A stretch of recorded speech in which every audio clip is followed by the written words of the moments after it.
Hi hello welcome to my channel. ಇಷ್ಟು ದಿನ ನಾನು ಕಿಚನ್ ಟಿಪ್ಸ್ ಹಾಕ್ತಿದ್ದೆ. ಈ ದಿನ ಸೇವಿಂಗ್ ಟಿಪ್ಸ್ ಅಂದರೆ ಬಟ್ಟೆ ಹೊಲಿಗೆ.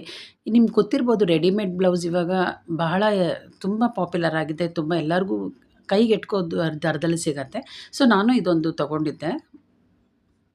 ಈಗ ಇದರಲ್ಲಿ ಕೆಲವ್ರಿಗೆ ನೋಡಿ ಇಲ್ಲಿ ಕಪ್ಸ್ ಎಷ್ಟು ಆಡಾಗಿ ಕಾಣುತ್ತೆ. ಇದನ್ನು ಕಪ್ಸ್ನ ನಾವು ಇಷ್ಟಪಡದೆ ಹೋದವ್ರು ಹೇಗೆ ರಿಮೂವ್ ಮಾಡ್ಬೋದು ಅಂತ ಸಿಂಪಲ್ಲಾಗಿ ಒಂದು ವಿಡಿಯೋ ತೋರಿಸ್ತಾ ಇದ್ದೇನೆ. ನೋಡಿ ಈ ಥರ ನಿಮಗೆ ಟೂಲ್ಸ್ ಸಿಗುತ್ತೆ.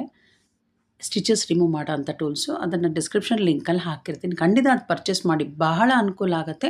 ನೋಡಿ ಈ ಥರ ನಿಧಾನವಾಗಿ ನಾವು ತಾಳ್ಮೆಯಿಂದ ಬಿಡಿಸ್ಬೇಕು. ನೋಡಿ ಈ ಥರ ಓಪನ್ ಮಾಡಿ ಅರೌಂಡ್ ಒಂದು 2 to 3 ಇಂಚಸ್ ಅಷ್ಟು ತೆಗೆದ್ರೆ ಸಾಕು.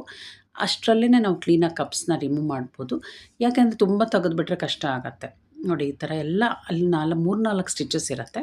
ಕೆಲವರಲ್ಲಿ 2 ಸ್ಟಿಚಸ್ ಇರುತ್ತೆ. ಈ ಥರ ರಿಮೂವ್ ಮಾಡಿ ನಿಧಾನವಾಗಿ ನೋಡಿ ಇವಾಗ ಕಪ್ಸ್ ಕಾಣಿಸ್ತಿರ್ಬೋದು. ನೋಡಿ ಈ ಥರ ಕಪ್ಸ್ ನೋಡಿ, ಕಪ್ಸಲ್ಲಿ ಕೆಲವು ಸಾಫ್ಟ್ ಕಪ್ಸು, ಹಾರ್ಡ್ ಕಪ್ಸ್ ಇರುತ್ತೆ. ಈ ರೆಡಿಮೇಡು ನೀವು ದುಡ್ಡು ಕೊಟ್ಟು ತಕ್ಕಂಗೆ ಕಪ್ಸ್ಗಳನ್ನ ಯೂಸ್ ಮಾಡ್ತಾರೆ. ಇದು ನೋಡಿ ತುಂಬ ಹಾರ್ಡ್ ಇತ್ತು, ನಂಗೆ ನಿಜವಾಗ್ಲೂ ಇಷ್ಟ ಆಗಲಿಲ್ಲ. ಸೊ ಅದರಿಂದ ನಾನು ಇದನ್ನು ರಿಮೂವ್ ಮಾಡೋದು ಹೇಗೆ ಅಂತ ತಿಳ್ಕೊಂಡು ನಾನು ರಿಮೂವ್ ಮಾಡ್ತಿದ್ದೀನಿ. ಮತ್ತೊಂದು ಸ್ಟಿಚ್ ಇರುತ್ತೆ ನೋಡಿ, ಒಂದೇ ಒಂದು ಸ್ಟಿಚ್ ಇರುತ್ತೆ. ಇದನ್ನು ನಿಧಾನವಾಗಿ ಬಿಡಿಸ್ಬೇಕು. ನೀವು ಬಿಡಿಸುವಾಗ ನಿಮ್ಮ ಬ್ಲೌಸು ಹುಷಾರಾಗಿ ನೋಡಿಕೊಂಡು ಬಿಡಿಸ್ಬೇಕು. ನೀವು ಈ ಥರ ಸುಮಾರು ಟಿಪ್ಸು ನಾನು ಆಲ್ರೆಡಿ ಹಾಕಿದ್ದೇನೆ. ಇಷ್ಟು ದಿನ ಕಿಚನ್ ಟಿಪ್ಸು, ಇವಾಗ ಸಿವಿಂಗ್ ಟಿಪ್ಸು, ಸುಮಾರು ಟಿಪ್ಸ್ಗಳನ್ನ ನನಗೆ ಟಿಪ್ಸ್ ಅಂದರೆ ಬಹಳ ಇಷ್ಟ. ನಾನು ಕಲ್ತ್ಕೋಬೇಕು, ಕಲ್ತಿರೋದನ್ನು ತಿಳಿಸ್ಬೇಕು ಅಂತ ಭಾಳ ಇಷ್ಟ.